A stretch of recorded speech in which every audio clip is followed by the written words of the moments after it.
Hello student, हम अलग अलग पार्कों के अंदर एपिकल मेरिस्टेम के बारे में पढ़ रहे हैं। और एपिकल मेरिस्टेम किस प्रकार का होता है, जो बड़े प्लांट्स हैं उसके अंदर इसका संचलन कैसा होता है, इसके बारे में पढ़ रहे हैं।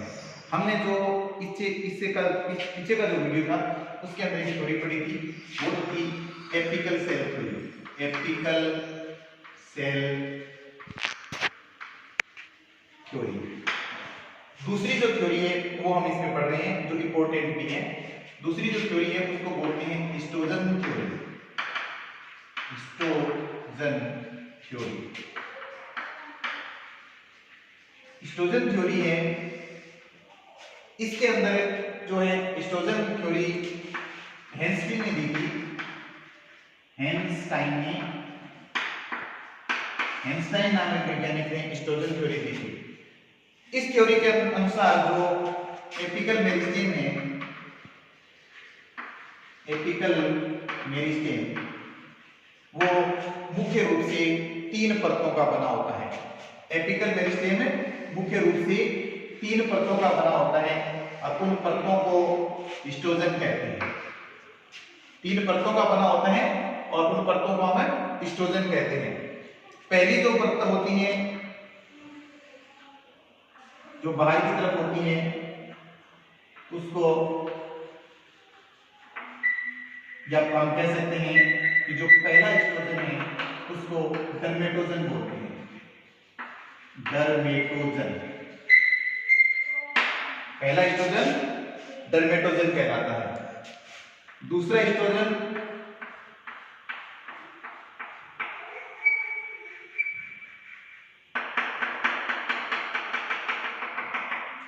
पेरीब्लेम कहलाता है। पेरीब्लेम। और तीसरा हिस्टोजन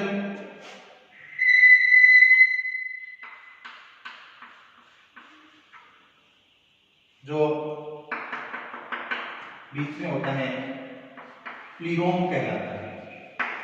तो कहने का मतलब हिस्टोजन थ्योरी के अनुसार एपिकल मेरिस्टेम की 3 परतें पाई जाती है, जिसमें पहली बाहर वाली परत होती है उसको डर्मेटोजन, बीच वाली जो दूसरी परत होती है उसको पेरीब्लेम और तीसरी जो होती है उसको प्लूरोम कहते हैं। ये अलग अलग प्रकार के ऊतक तंत्र का निर्माण करती है। जैसे डर्मेटोजन है, ये एपिडर्मल टिश्यू सिस्टम का निर्माण करेगी। Epidermal tissue system, epidermal tissue system का निर्माण करती है। और पेरीब्लेम जो है ये कोर्टेक्स वाले भाग का निर्माण करेगी। और ये पेरिसाइकिल, जाइलम और फ्लोएम इनका निर्माण करती है। ये एपिडर्मल टिश्यू सिस्टम का डर्मेटोजन बाहर वाला भाग, ये पेरीब्लेम कोर्टेक्स वाले पार्ट्स का निर्माण करेगा और प्लूरोम जो है वो पेरिसाइकिल और जाइलम और फ्लोएम का निर्माण करेगा। ये जो सिद्धांत है हिस्टोजन सिद्धांत, ये मुख्य रूप से रूट के लिए लागू होता है, रूट एपेक्स के लिए, जिसको हम हिंदी में मूल शीर्ष बोलते हैं। यह सिद्धांत जो हिस्ट्री ने दिया मूल शीर्ष के लिए लागू होता है। इनके अनुसार ये जो चीजें पाई जाती है सारी जड़ों में पाई जाती है। मोनोकोट जो रूट है 3 हिस्टोजन के लिए हो ही गए, डर्मेटोजन, पेरीब्लेम और प्लूरोम। मोनोकोट जो रूट होती है उसके अंदर एक और हिस्टोजन पाया जाता है, चौथा हिस्टोजन और पाया जाता है जो यहां होता है। चौथा हिस्टोजन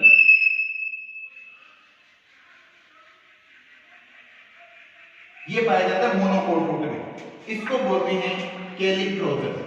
कैलिप्रोजन।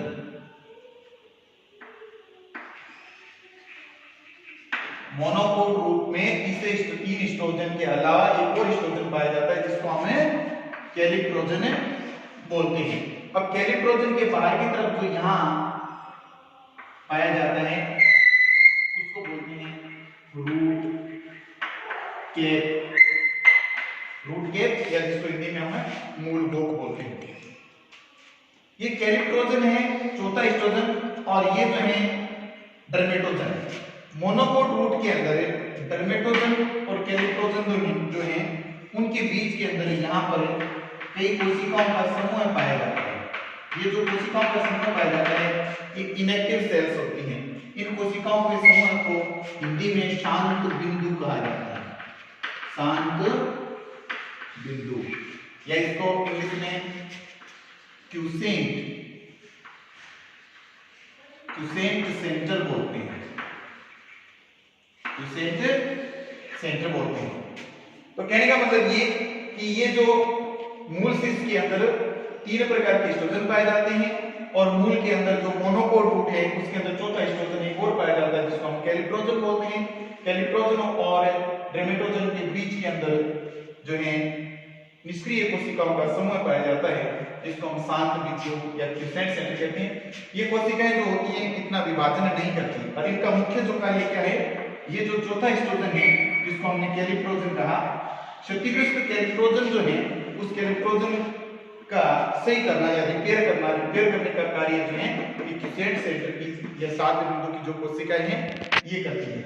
हम यदि वृद्धि की बात करें, एपिकल ग्रोथ की बात करें, तो इन जो जड़ें वगैरह जो होती हैं उनके अंदर जो शीर्षस्थ वृद्धि होती है वो एकदम शीर्ष वाले भाग पर नहीं होती, क्योंकि शीर्ष वाला जो भाग होता है वहां तो रूट कैप होती है। तो शीर्ष वाले भाग से थोड़ा पीछे जिसको हमें सब एपिकल पार्ट्स बोल सकते हैं, तो जड़ों के अंदर जो वृद्धि मुख्य रूप से होती है वो सब एपिकल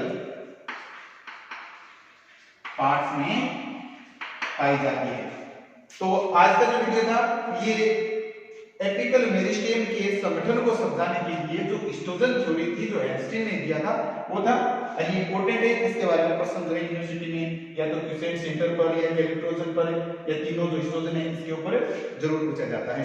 आगे का जो वीडियो है वो नेक्स्ट वीडियो के बारे में पढ़ाएंगे।